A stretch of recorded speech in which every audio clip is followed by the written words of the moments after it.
Pessoal, vamos iniciar aqui. Primeiro podcast jurídico do terceiro período. Somos terceiro período A, noturno da Faculdade Integra. A gente vai falar hoje sobre um assunto um pouco delicado e um pouco complexo, que é a dosimetria da pena. A gente vai fazer esse podcast hoje como nossa forma de trabalho de extensão. A gente vai trazer aqui alguns assuntos relevantes, uma explicação e alguns panoramas da, da atualidade. Então, estou aqui eu, Pedro Jordão Cardoso, aluno do terceiro período, Flávio Flávio Bortolani, boa noite a todos. e a Rosana. Isso, Rosana Silva, boa noite a todos. Nesse primeiro momento, a gente vai explicar o que é a dosimetria da pena. A dosimetria da pena, ela vem descrita ali no artigo 68 do nosso Código Penal, que foi promulgado em 1940. Ele veio aí realmente antes da nossa Constituição Federal, mas ele já tinha muito do que seria o viés social que trouxe aí na Constituição de 1988. Basicamente, ele traz uma inovação que não só pune o crime como um ato isolado. Ele reconhece aí diversas características sociais, diversas características do momento em si, porque se a gente punisse de fato ali um crime, um fato típico, somente como acontecido, a gente não ia levar em consideração o que deveria ser reconhecido, né? A gente tem no próprio texto do Código Penal, ele analisa os antecedentes, a motivação, consequências do crime, conduta social e alguns outros métodos para parametrizar a pena. Dessa forma, a gente consegue ter um panorama mais amplo do que ocorreu. Se a gente tivesse, de fato, somente a análise ali do que ocorreu, a gente já está levando em consideração somente o ato. Por muitas vezes, a gente tem que analisar o contexto social, o contexto em que estava inserido o autor daquele delito. Porque a gente pode aí estar punindo com demasia alguém que estava inserido num contexto social um pouco mais complexo, que não foi levado em consideração no momento da pena. E aí, na nossa primeira fase, a Rosana vai explicar pra gente como que ela é feita. Isso, em sua primeira fase, ela será definida a pena, né?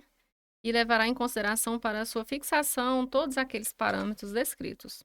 Essa fase será o momento de maior individualização social da pena. Isso levará em consideração todos os aspectos sociais e processuais do acontecido no momento do ato, no passado e no futuro. Essa individualização ocorre pelo fato que serão considerados a culpabilidade, os antecedentes, a conduta social, personalidade do agente, motivos do crime, circunstâncias e consequências do crime.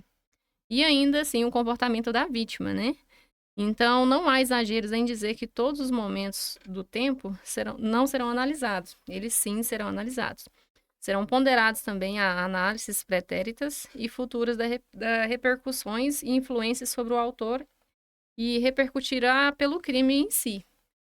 A gente percebe que na primeira fase, quando é definida essa pena base, a cada, a cada lacuna dessa, né, que a gente tem descrito no artigo 68, a cada circunstância, motivação do crime, as consequências do fato, sempre que a gente tiver um grau de reprovabilidade ou a probabilidade dessas circunstâncias, aí a pena base ela é aumentada ou diminuída. A gente tem que ressaltar também que em nenhum momento, na primeira fase, pode exceder ou ter uma pena inferior à pena em abstrato. Então, quando você tem descrito no tipo penal que a pena vai de 8 a 12 anos, na primeira fase você não pode ter aí um tempo inferior a 8 nem superior a 12, nesse exemplo que eu citei para vocês. A cada ponto desse, né, vamos supor, aí a vítima teve um comportamento que favorecia o crime. Você, de fato, tem ali uma diminuição. Ou as circunstâncias sociais ou as consequências do crime não são tão reprováveis assim, né? Foram vistas como não tão gravosas, e aí você tem uma diminuição da pena base. Na segunda fase, é um pouco mais simples, porque a gente consegue ver se existem ou não algumas circunstâncias que podem atenuar ou agravar, em referência também à pena base. Então, a gente tem como se fosse uma divisão em pequenas partes dessa pena base, supondo aqui num caso que tenha-se 10 anos. E a gente vai dividir ali pela quantidade de atenuantes e agravantes. Então, a cada agravante e atenuante que a gente tiver, aumenta-se ou diminui a pena base. Essas circunstâncias, elas são descritas, né, o rol principal, no artigo 61. A gente tem ali as principais e se estende ali até o 66. A gente tem tanto situações atenuantes quanto situações agravantes. Primeiro, são observadas as atenuantes, depois as agravantes, né? Nessa ordem que eu disse para vocês. Mas, em nenhum momento também vai poder superar a pena em abstrato. Então, como eu falei, se for um crime que seja punido, por exemplo, de 8 a 12 anos, conseguiu aí alcançar todas as agravantes, aquelas descritas do 61 ao 66, até naquelas escritas até no próprio tipo penal, que traziam agravantes em específico, não poderá aí superar 12 anos, né? Por mais que tenham todas elas presentes, por mais que a análise do juiz ali naquele entendimento dele pudesse ser aí até superior a 12, mas não é o que vai ocorrer nesse momento. Na terceira fase, a gente tem causas de diminuição e aumento de pena. Essas diminuições e aumento de pena, geralmente ela obedece ali o que está escrito no próprio, o que está descrito no próprio tipo. Ali no tipo penal a gente tem algumas situações que podem agravar, né? Por exemplo, lesão corporal, que ela inicia ali desde a leve até a grave, a cada vez que você vai tendo uma situação mais gravosa, ela vai aumentando. Nesse sentido, como não ocorre ali, de fato, uma coisa mais restrita, tem a ver direto com o tipo penal, direto com o crime que foi cometido, aí você pode ter penas que superam ou que sejam inferiores ao próprio tipo penal. A gente tem exemplos no artigo 157, parágrafo 2º, onde descrevem ali algumas situações que agravam essa pena. E aí a gente já está falando da pena que vai ser estabelecida, já foge ali da pena base, já foge ali da atenuante e agravante, são realmente as minorantes e as majorantes da pena. E o Flávio trouxe um exemplo aqui pra gente, um exemplo um pouco mais emblemático para que a gente possa entender, dentre a repercussão nacional que teve, como que foi feita essa dosimetria. É isso aí, Pedro. Para explorarmos aí a dosimetria da pena, trago como exemplo a íntegra da sentença que condenou Susana von Richthofen. Depois de mais de 65 horas, terminou o julgamento de Susana von Richthofen e dos outros acusados pelo assassinato dos pais dela, fato ocorrido ali em outubro de 2002. Segundo a sentença proferida pelo juiz Alberto Anderson Filho, do primeiro tribunal do júri do TJ de São Paulo, a ré deverá cumprir a pena de reclusão em regime integralmente fechado. Os réus foram submetidos ao julgamento pelo tribunal do júri. O conselho de sentença houve por bem: ré Susana Luiz von Richthofen. Em relação à vítima, Manfred Albert von Richthofen, por unanimidade foi reconhecida a materialidade do delito e, por maioria, a coautoria do homicídio. Por maioria de votos, negaram que a ré tivessem agido em inexigibilidade de conduta diversa, bem como, também por maioria, negaram tivessem agido sob coação moral e irresistível. Por maioria de votos, reconheceram a qualificadora relativa ao motivo torpe e, por unanimidade, reconheceram as qualificadoras do recurso que impossibilitou a defesa da vítima e do meio cruel e, ainda, por maioria, as atenuantes existentes em favor da acusada. 2. Vítima Marísia von Richthofen. Por maioria, foi reconhecida a materialidade do delito de homicídio e, também por maioria, reconheceram a coautoria, sendo negada a tese da inexigibilidade de conduta diversa. Por maioria de votos, assim como a tese relativa à coação moral e irresistível. Por maioria de votos, reconheceram a qualificadora relativa ao motivo torpe e, por unanimidade, reconheceram as qualificadoras do recurso que impossibilitou a defesa da vítima e do meio cruel e, ainda, por maioria, as atenuantes existentes em favor da acusada. Por maioria de votos, foi reconhecida a coautoria do crime de fraude processual e também as circunstâncias atenuantes existentes em favor da causa. Atendendo à soberana decisão dos senhores jurados, passo à dosagem das penas. Ré Susana Luiz von Richthofen. Pelo homicídio praticado contra Manfred Albert von Richthofen, atento aos elementos norteadores do artigo 59 do Código Penal, considerando a culpabilidade, intensidade do dolo, clamor público e consequências do crime, incidindo 3 qualificadoras, uma funcionará para fixação da pena base, enquanto as outras 2 servirão como agravantes para o cálculo da pena definitiva, RT 624/290. Assim, fixo a pena base em 16 anos de reclusão, a qual aumento de 4 anos, totalizando 20 anos de reclusão, reconhecida a presença de circunstâncias atenuantes, que, no caso, deve ser considerada a menoridade à época dos fatos. Reduzo a pena de 6 meses, resultando em 19 anos, 6 meses de reclusão. Pelo crime no tocante à vítima, Marisa von Richthofen, atenta aos elementos norteadores no artigo 59 do Código Penal, considerando a culpabilidade, intensidade do dolo, clamor público e consequências do crime, incidindo 3 qualificadoras, uma funcionará para a fixação da pena base, enquanto outras 2 servirão como agravantes para o cálculo da pena definitiva, RT 624/290.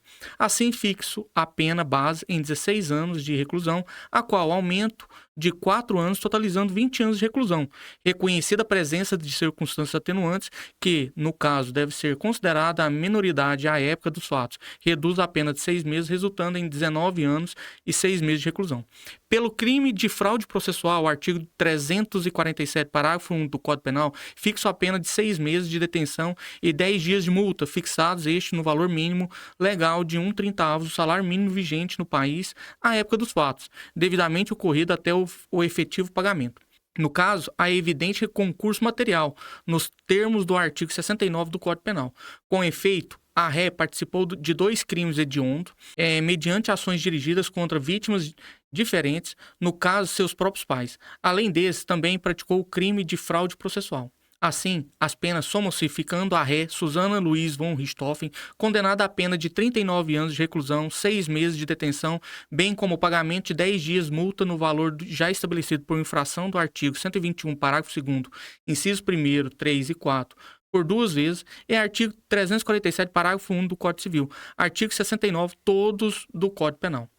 Torna as penas definitivas à míngua de outras circunstâncias. Para serem crimes hediondos, os homicídios qualificados, a ré cumprirá a pena de reclusão em regime integralmente fechado e de detenção em regime semiaberto. Primeiro a reclusão e, finalmente, a de detenção. Estando presa previamente e considerando a evidente periculosidade da ré, não poderá recorrer da presente sentença em liberdade, devendo ser expedido mandato de prisão contra a ré Susana Luiz von Richthofen.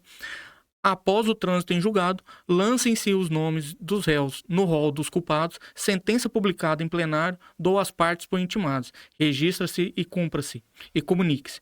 Sala deliberações do primeiro tribunal do júri, plenário 8, às 2 horas do dia 22 de julho de 2006. Fecho aspas. Então, pessoal, o Flávio trouxe um exemplo muito assertivo que a gente consegue ver em casos que têm maior repercussão nacional como isso ocorre.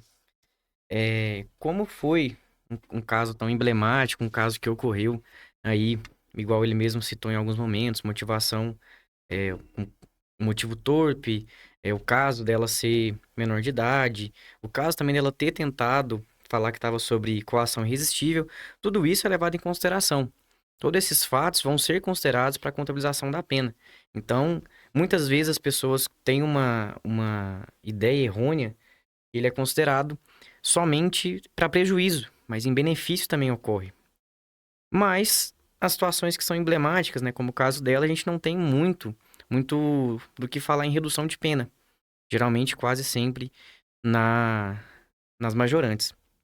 E aí, com o exemplo do Flávio, a gente já puxa o gancho para o segundo momento, que é justamente a situação de casos que tiveram um certo excesso quando a gente coloca na contabilização, na relativização do que ocorreu de todas essas condutas sociais. Então, a gente encerra por aqui o primeiro momento e vamos dar início no segundo já. E, galera, voltamos aqui com o segundo momento do nosso podcast jurídico.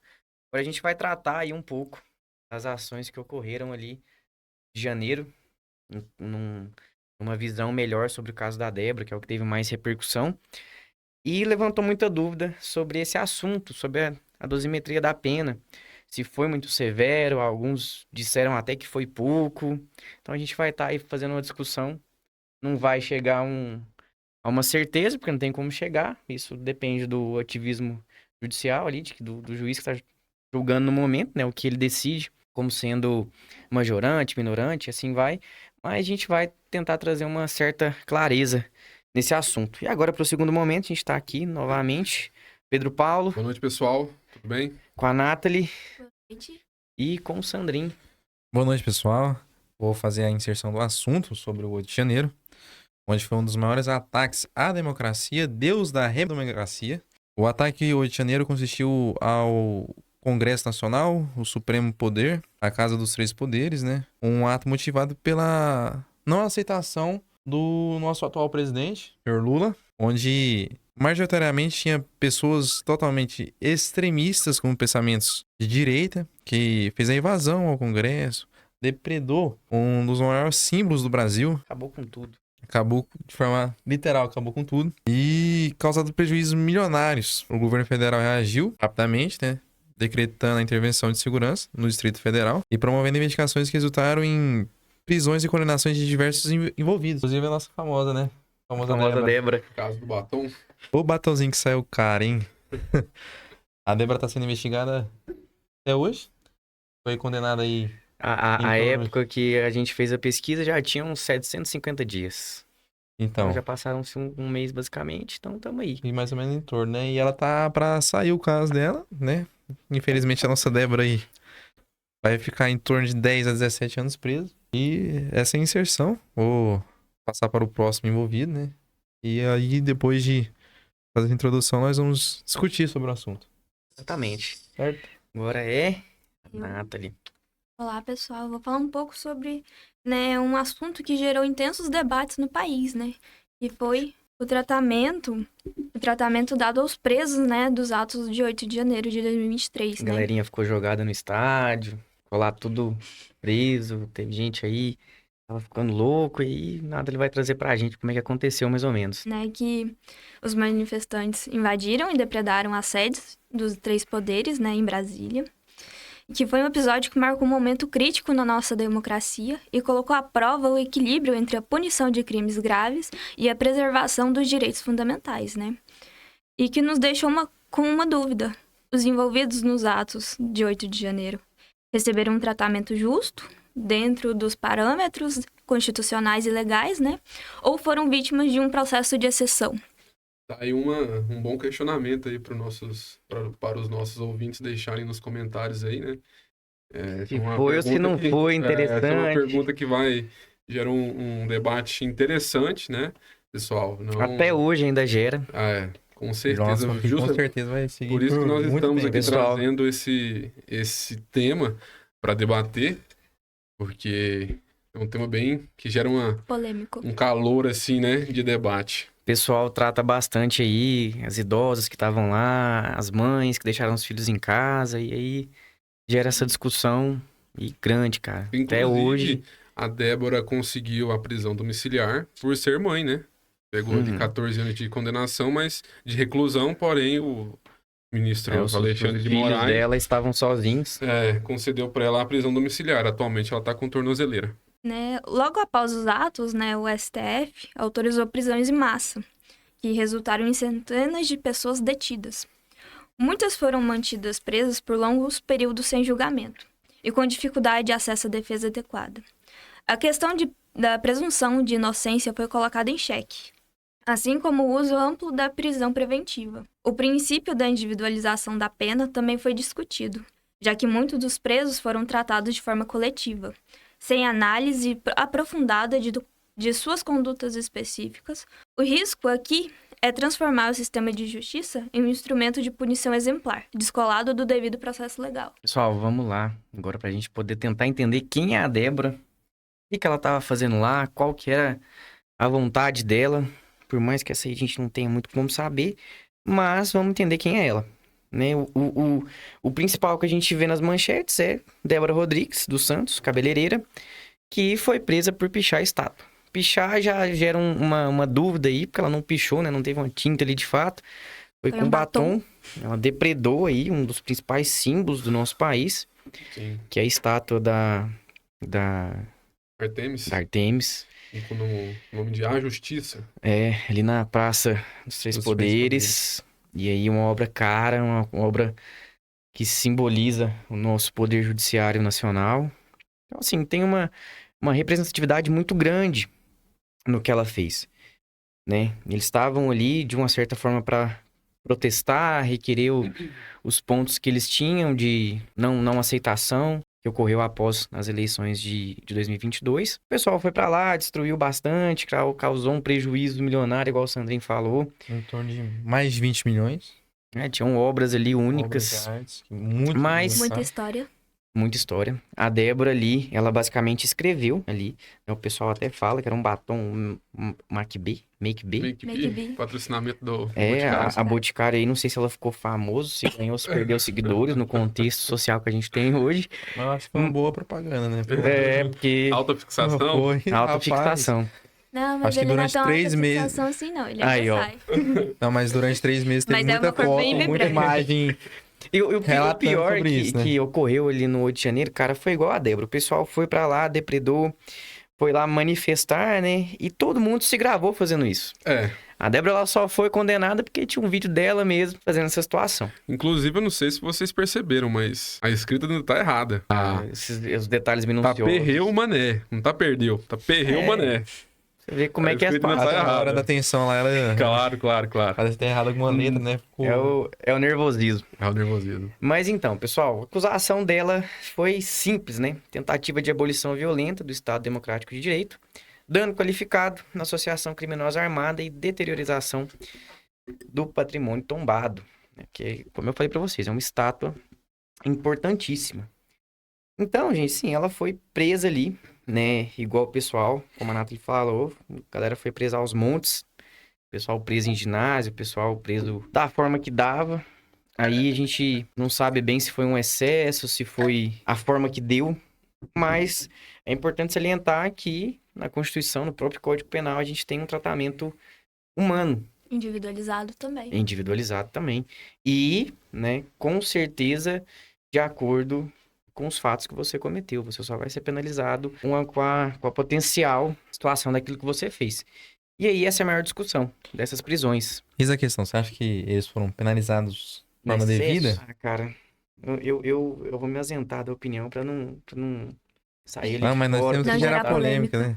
O pessoal, se ele de fora tá qualquer um dos lados fazendo manifestação, Olha, falando que a gente exagerou. Não, mas o ponto principal que nós devemos pensar é o seguinte: não é ser a favor e nem contra, né? Porque, assim, por mais que foi só uma pichação, ela estava ali, né? Isso Participando é do ato. inegável. Porque a partir do momento que a gente só vê o ato dela escrever, realmente ela é irrelevante. Mas aí você leva o contexto histórico da estátua, em contexto do Exatamente. que estava acontecendo também, ali, o né? social, o porquê que ela estava ali. E detalhe, Então, ela nunca negou complicado. nada, ela assumiu, falou, Não, fiz mesmo. então, assim, Mas querendo ou não, é um ato de democracia sendo uma- antidemocrático, né? uma situação que a gente consegue pensar aqui, que eu consigo entender, logicamente, você tá ali, você tá participando daquela tentativa. Então, quando a gente pensa nas prisões em flagrante e tudo mais, era lógico que todo mundo ali seria preso, seria de imediato Sim. preso. O que fica mais em dúvida é como ocorreram as prisões, se foram da forma correta, né?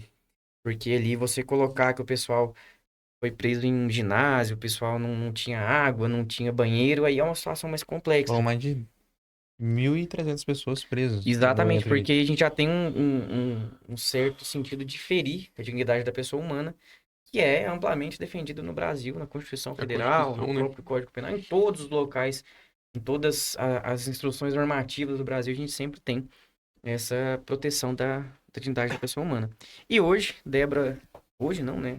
A época aí do julgamento dela, estava presa em Tremembé, estava presa ali junto com prisões emblemáticas nacionais. A gente tem aí Ana Carolina Jatobá, também estava presa lá, Suzane von Richthofen e Elise Matsunaga. Então, não é aquele presídio de segurança máxima, mas eles têm ali uma certa... Certos Fama. nomes relevantes, né? Galerinha que... Não é muito Gente legal. boa. Repercussão nacional, chega lá. Nacional. Bem gente boa. Ah, o pessoalzinho que é bom E manter aí, distante. cara, qual que é a situação? A Débora, todo mundo trata ela assim, e de fato foi comprovado, mãe, né, ela cuidava dos filhos dela sozinha, ela, mulher trabalhadora, cabeleireira, não tinha antecedentes e foi pra lá como uma certa forma de manifestação. A época que ela estava presa, ela tinha 2 filhos menores de idade. E quando ela foi presa, foi bem complexo aí pra eles. Tiveram que entrar com terapia e viver com outros familiares. Foi uma intervenção muito grande na vida dela. Então, assim, quando ela já estava presa, à época do julgamento, ela não negava, mas ela se dizia arrependida, né? Ela fala que era um momento, acredito que para todos que De estavam fervor, né? ali. O pessoal estava no fervor, às vezes instruído ali por pessoas mais inteligentes, podemos falar assim, que usaram desses De desses escudo, né? manifestantes, né? Esses quase que coitados que foram lá pra... Foram os peões os na peões, né? batalha, né? Infelizmente foi isso que aconteceu. E Exatamente.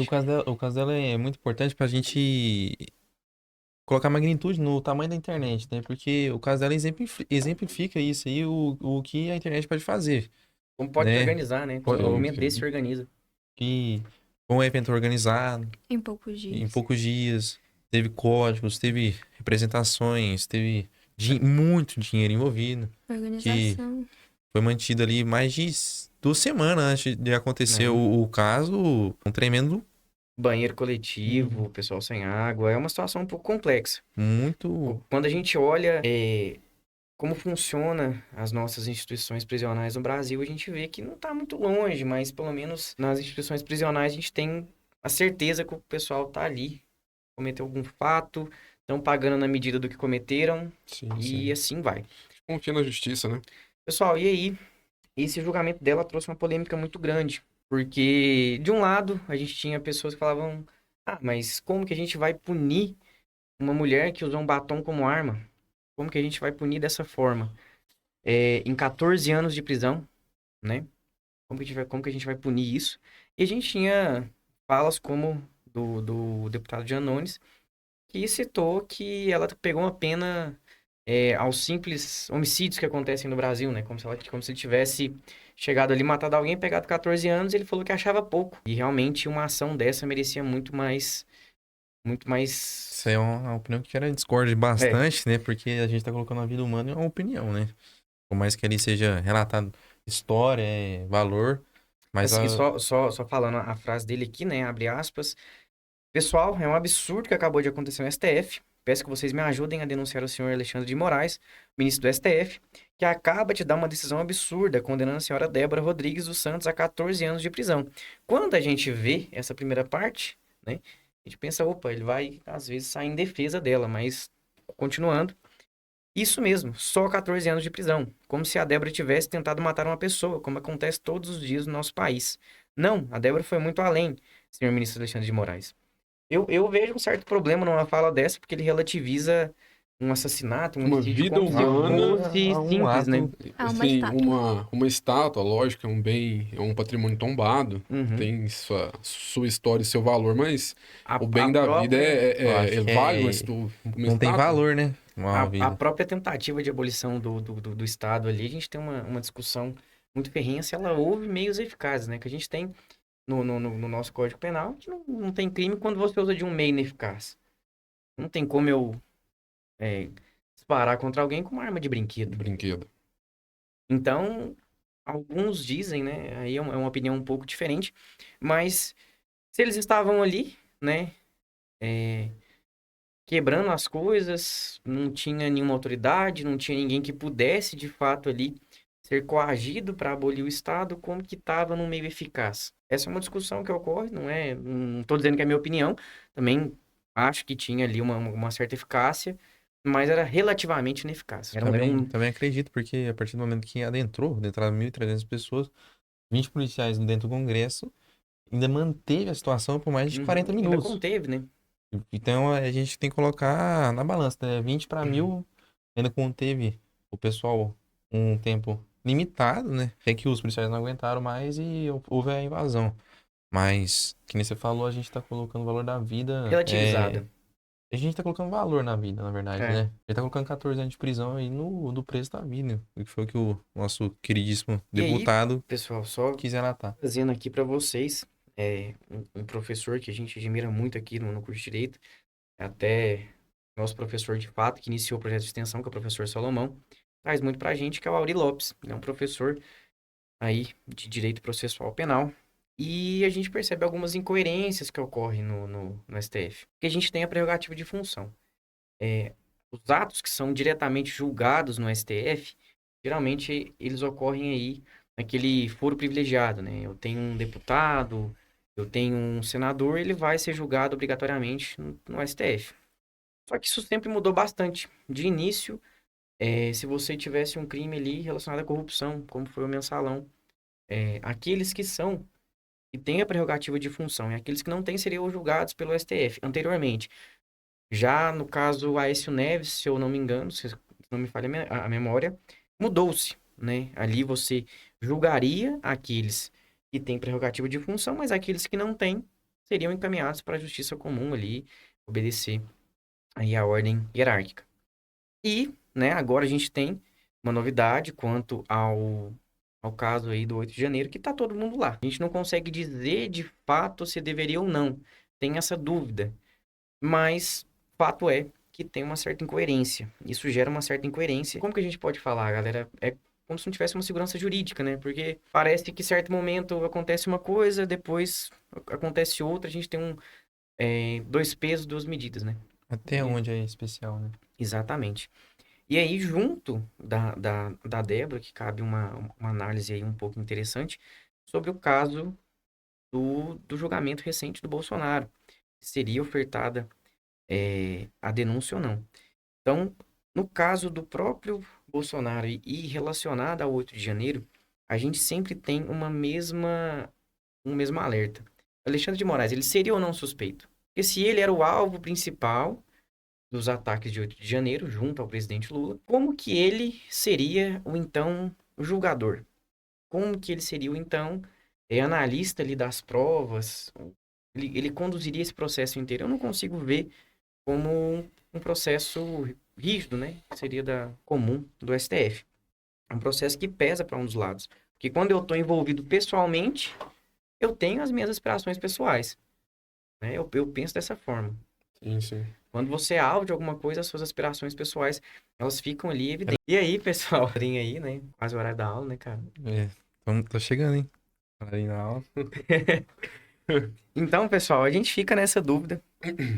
Como que eles vão formular essas provas? Porque por mais que tenha essas provas documentais, a gente gera também aquela dúvida que se produziram ou não prova contra si mesmo, se elas serão usadas. E muito se fala também que houve a tentativa de abolir o Estado Democrático de Direito. No caso da Débora já foi decretado, né, que era a tentativa de abolição do Estado Democrático de Direito. Mas em alguns casos a gente observa como se o pessoal tivesse tentado cometer esse crime.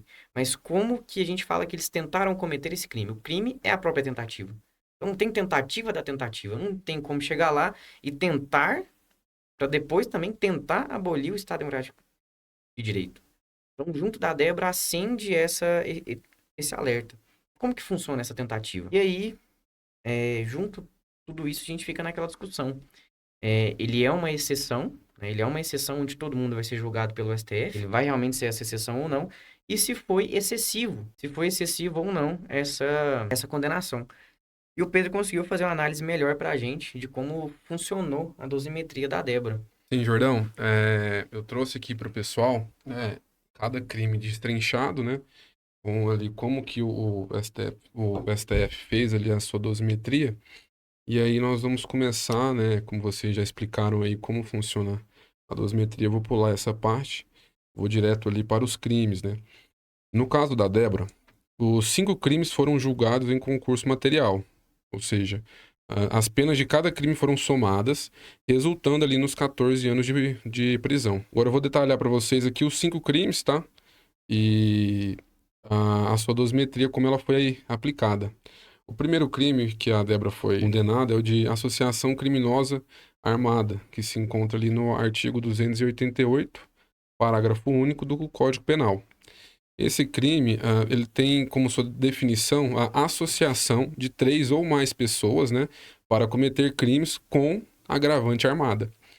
Não é necessário que os crimes sejam cometidos apenas, não é apenas que haja a intenção de formar ali uma estrutura para cometê-lo. A pena prevista é de 1 a 3 anos de reclusão, aumentada até a metade se o crime for com armas, né?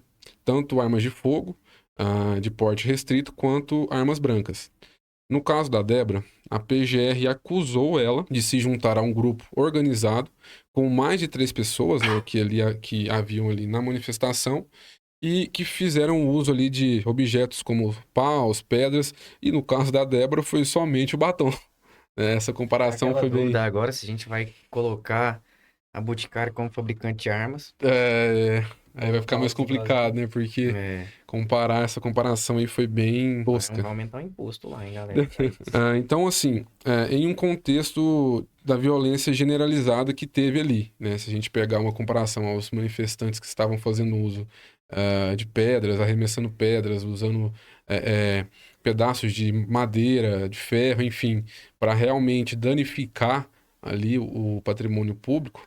E nós fizemos uma comparação que até, acho que foi, eu vi, se não me engano, foi um vídeo de um funcionário lá limpando ela e tal. Um cara não deve ter gastado 1 hora para fazer a limpeza simples, ali né? da Foi ali estátua. uma água e sabão e Pronto, resolveu. Fácil remoção. Então, pessoal, assim, o STF, né, sobre a relatoria do nosso ministro Alexandre de Moraes, considerou que a participação dela nos atos violentos, né, configurou o crime.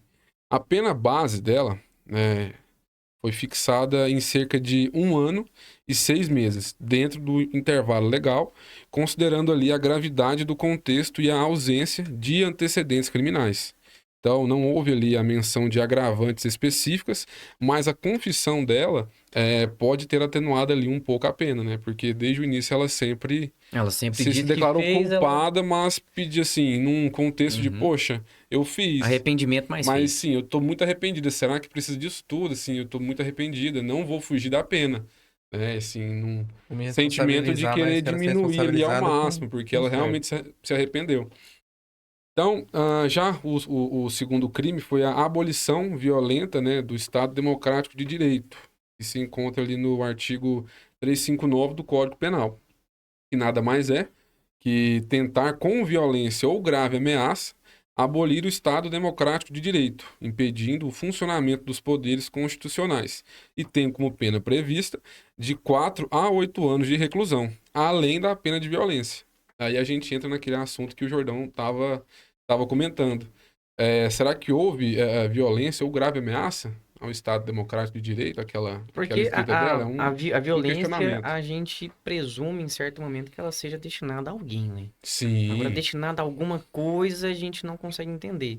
Então, assim, teve violência contra os policiais que estavam lá, de fato teve violência interna dos próprios manifestantes, mas fica aquela dúvida, foi uma violência que caracteriza esse crime? Porque, vamos pensar o seguinte, a violência no crime de abolição tem que ser uma violência contra aquele que pode abolir o Estado Democrático de Direito. Exatamente. Agora, a violência contra o policial, a gente não consegue ver aí, de fato, como ele iria abolir o Estado. E será que houve violência dela por parte dela com outros policiais? Se a gente for olhar ela em si, a gente não consegue ver tão bem. Se a gente for olhar o panorama geral, existe essa violência. Com certeza. Mas não foi uma violência aí direcionada ao Alexandre de Moraes, que não estava lá, ao presidente Lula. Então, a gente não tinha uma eficiência nos... A consideração aqui do nessas STF vítimas, foi né? sobre a frase. A violência que a Débora cometeu foi sobre a frase. O ato, lógico, em si, dela ter escrevido, mas a frase perdeu o mané. Porque aí eles estavam se referindo ali ao presidente que tinha acabado de ser eleito. recém-empossado, e referindo ali a uma possível intervenção militar. Por isso eles perdeu o mané. Entende? Aí assim, é um pensamento razoável, mas será que realmente cabe a pena que Sanção, né? essa sanção que ela levou de 5 anos e 6 meses? Hoje a gente fica pensando naqueles golpes de Estado que a gente conhecia anteriormente, né? A gente via na história que o pessoal ia lá a Revolução Francesa, decapitava o rei, Decapitação e tudo mais. Getúlio, A Nathalie gosta. Muito Getúlio, interessante. aí o suicídio dele para retardar a intervenção militar. Sim. É a própria intervenção militar que teve que ter aí a pessoa do presidente sendo presa, né? A gente consegue ver aonde isso aconteceria naquele sentido.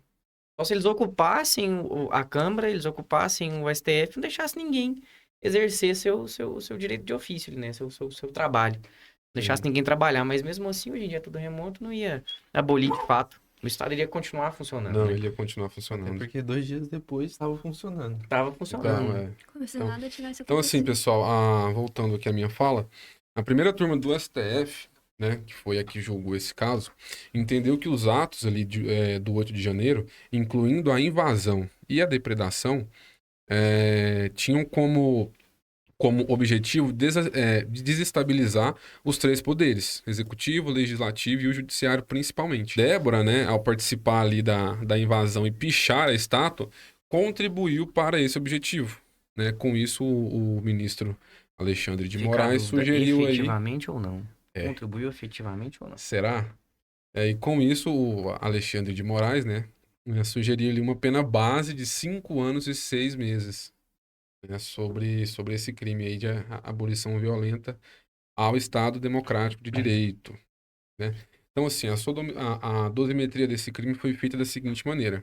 Em sua primeira fase, a pena base de 5 anos e 6 meses, ela foi fixada ali com base na gravidade da conduta e nas consequências para a democracia, né?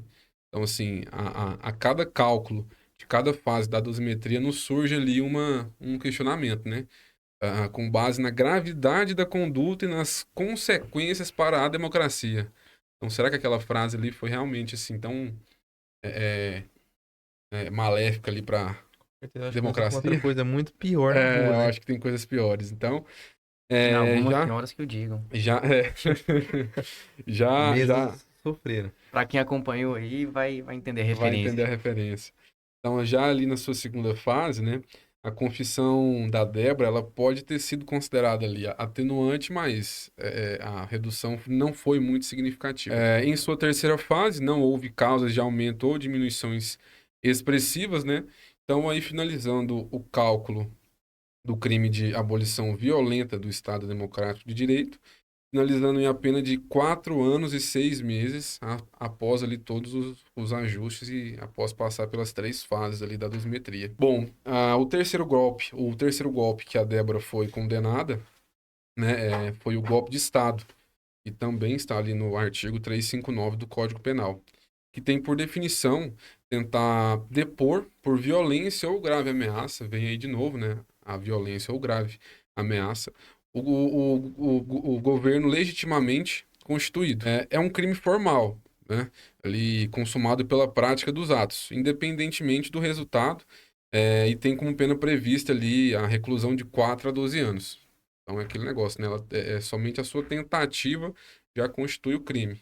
Mas será que houve realmente essa tentativa? Então, pessoal, assim, referente ao golpe de Estado, a invasão ali da sede, né, dos três poderes, com discursos ali pedindo a intervenção militar, né, foi interpretada pelo STF como uma tentativa de derrubar o governo recém-empossado, né? E aí a Débora, ao participar, foi enquadrada nesse crime. O relator, Alexandre de Moraes, sugeriu ali uma pena base de 6 anos e 6 meses para este crime. Como o nosso tempo aqui está um pouco curto, em relação a como foi feita a dosimetria, nós vamos deixar ali na descrição do vídeo ali para vocês como foi feita a dosimetria de cada pena, tá? Em quarto lugar ali, o quarto crime que a Débora foi condenada, né? Dano qualificado, que se encontra ali no artigo 163, parágrafo único do CP, né? Onde está previsto que destruir ou deteriorar coisa alheia com qualificadoras como violência, uso de substâncias inflamáveis ou dano ao patrimônio público. E tem como pena 6 meses a 3 anos de reclusão, além da multa, né? Então, a pichação da estátua, né, que é um bem público federal, foi considerada ali pela primeira turma um dano qualificado e especialmente por ocorrer em um contexto de depredação generalizada. Embora o batom não seja inflamável, o ato foi enquadrado como dano ao patrimônio, o patrimônio da União com prejuízo ali considerável. O que a gente falou, né? Somente uma limpeza ali, então assim, é um prejuízo considerável, né? E por último, né, mas não menos importante, a deteriorização de patrimônio tombado, que se encontra no artigo 62 da Lei 9.605 de 98, que se define em danificar bem protegido por lei, como os tombados pelo IPAM, Instituto do Patrimônio Histórico e Artístico Nacional. A estátua e o prédio do STF são parte do conjunto urbanístico de Brasília, patrimônio cultural da humanidade. E o crime tem pena prevista de 1 a 3 anos de reclusão, além de multa. Pessoal, e com isso eu encerro aqui a E a minha gente já fala. vai encerrar nosso podcast, estamos com o tempo atrasado aí. Mas, pessoal, a gente agradece aqui o nosso professor, Salomão Elcaim, que permitiu com que ocorresse tudo isso. Muito É bons através projetos. dele que a gente estabeleceu esse podcast que a gente está aqui realizando. E também ao professor que ajudou a gente na elaboração do material, com os vídeos que ele grava, que é o Auri Lopes, que também foi Grande Auri indicado, Lopes. pelo Salomão que a gente fizesse junto com ele. E para encerrar, quem quiser aí falar nos comentários quem foi pior, né? Se foi a Débora que pichou o batom ou se foi a Fátima de Tubarão. Quem conheceu os atos aí, deixa aí no comentário. Acho que é um nome polêmico, né? Quem foi pior e quem teve a pena mais bem estabelecida. Se foi a Fátima ou se foi a Débora. Então é isso, pessoal. Muito obrigado. Agradecemos Obrigado muito a aí todos. a audiência de vocês e Tamo junto. Guardamos beijo nos no coração. comentários. Fala aí pra gente quem foi pior.